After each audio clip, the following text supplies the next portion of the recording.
Nous allons parler de monopole et oligopole. Donc, chapitre ça a concerné la structure de marché.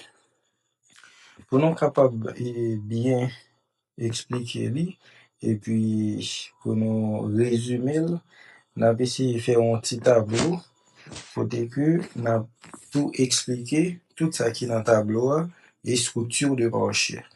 Par exemple, nous faisons un tableau là, nous avons dit partie ça là, nous mettons nombre de vendeurs. Tout ça qui là, dans ça, c'est nombre de vendeurs. C'est nombre de vendeurs. Et puis, nous faisons l'autre partie. Là, nous mettons nombre d'acheteurs. Nombre de vendeurs, nombre d'acheteurs. Maintenant, on a gagné en colonne là. On dit, si nous les colonnes ça là, on dit on l'autre ligne, et puis on l'autre ligne. Maintenant, à partir de ligne ça, on a gagné là. Donc, disons, ajouter un autre. On a ajouté une. Bien. Ok, donc à partir de moment ça, donc nous finissons tracer le tableau et que nous mettons chaque élément. Nous avons un nombre de vendeurs. Donc, nombre de vendeurs là, il est capable yon, ouais, nombre de vendeurs là. Nombre de vendeurs là, il est capable yon. On dit que si c'est un pour vendeur, il est capable en nombre fini. Nombre fini. Donc, nous connaissons très bien qu'il s'agit d'un nombre fini. Donc, 100, 10 000, 20 millions, tout ça, c'est des nombres finis. Maintenant, il est capable en nombre infini.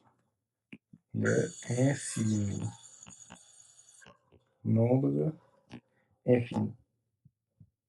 Tout comme dans le cadre acheteur là, on est capable de gagner une situation côté que ou une situation et que vous gagnez nombre qui lui-même c'est 1. On dit que c'est 1. Pour nous bien résumer, nous allons prendre l'autre nombre fini encore. On a déjà le cas en nombre infini. Infini. On va juste expliquer ça nous besoin exactement. Maintenant, dans un cas côté que vous gagnez un seul vendeur. Voilà, vous gagnez un seul vendeur. Ouais, vous gagnez un seul vendeur et puis vous gagnez un seul acheteur. C'est-à-dire là, sous ligne ça là, il y a un vendeur, regardez bien. Il y a un vendeur, c'est là, regardez là. Il y a un vendeur et puis il y a un acheteur. Sous il y a un vendeur et il y a un acheteur, ça signifie que vous venez gagner, ça aurait un monopole bilatéral. Monopole bilatéral. Parce que vous gagnez un seul acheteur et puis un seul vendeur. Donc, ça, on va dire le monopole bilatéral. Par contre, si vous gagnez seulement un vendeur, vous gagnez seulement un vendeur et puis vous gagnez un nombre infini. Là, un nombre infini d'acheteurs. Eh bien, là, ça, vous gagnez un marché de monopole. Marché de monopole là. Donc, en tout, et tableau à lui résumer. Tableau à permettre de définir qui ça qui ont marché de monopole, qui ça qui ont monopole bilatéral, tout ça. Parce que, donc, ouais, si vous avez une situation de marché côté que vous avez un seul vendeur face à un nombre infini d'acheteurs, donc là, ça revient au marché de monopole. Donc, par définition, le marché de monopole est un marché où il y a un seul vendeur face à une multitude d'acheteurs. Donc, on peut résumer comme ça.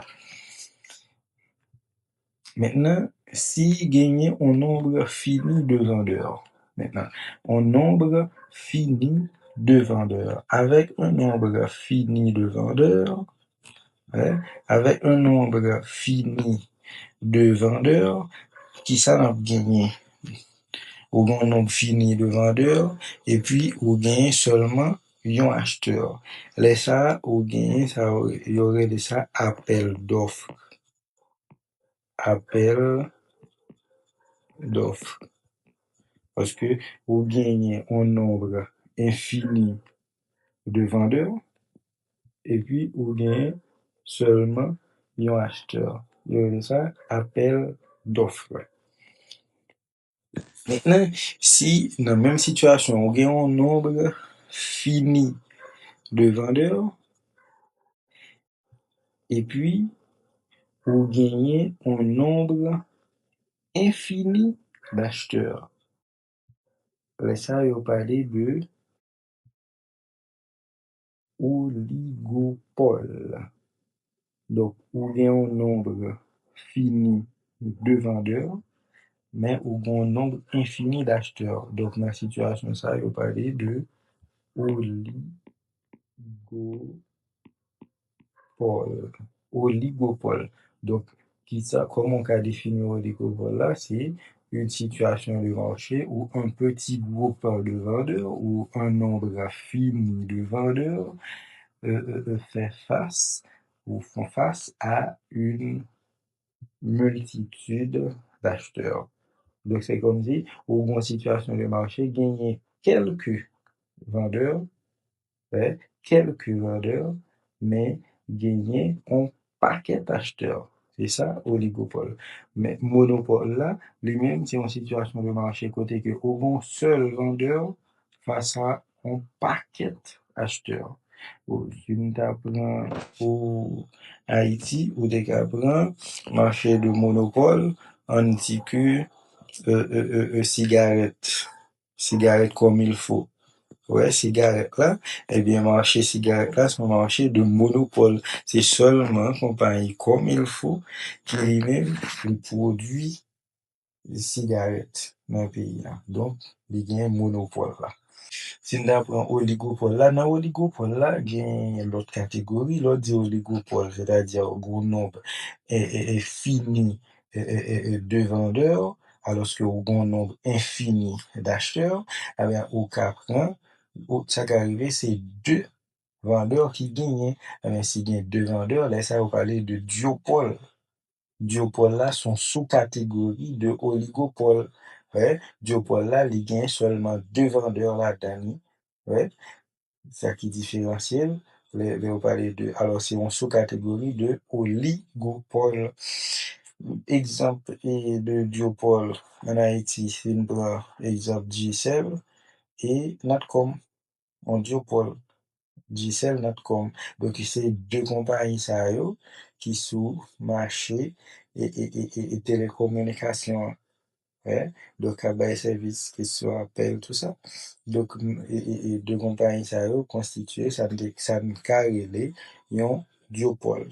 Deux vendeurs face à un paquet, monde qui a besoin de service, acheteur. Et puis, lorsque nous gagnons un nombre infini de vendeurs, et puis voilà que nous gagnons un seul acheteur. Ouais, on fait là. Donc, nous gagnons un nombre infini de vendeurs, mais nous gagnons un seul acheteur. Nous avons mis ça là. Eh bien, qui ça qui arrive? Là, ça, nous parlons de monopsone. Monopsone. Monopsone. Ou gagnons un nombre infini de vendeurs, mais on a un seul acheteur. Donc, dans l'exemple ça encore, nous prendre compagnie comme il faut sur le marché du tabac en Haïti. Parce que, comme il faut, c'est seul compagnie qui achète tabac dans le monde. Yo. Ouais. Donc, gon paquet de monde qui vend tabac, monde qui cultive tabac, yo, mais il a vendu à un seul monde. Un seul monde qui a acheté dans la main. C'est comme il faut. Donc là, il est constitué en mode son. Et puis, si nous vivons dans une situation côté que nous avons un nombre infini d'acheteurs et un nombre infini de vendeurs. C'est-à-dire, on fait un marché côté que un paquet acheteurs et un paquet de vendeurs. On va pas énumérer. Ah ben voilà, laisse ça ou dans situation de marché qui aurait les marchés de concurrence pure et parfaite. Marché de concurrence pure et parfaite. Concurrence, c'est pure et parfaite P. Marché de concurrence pure et parfaite, CPP.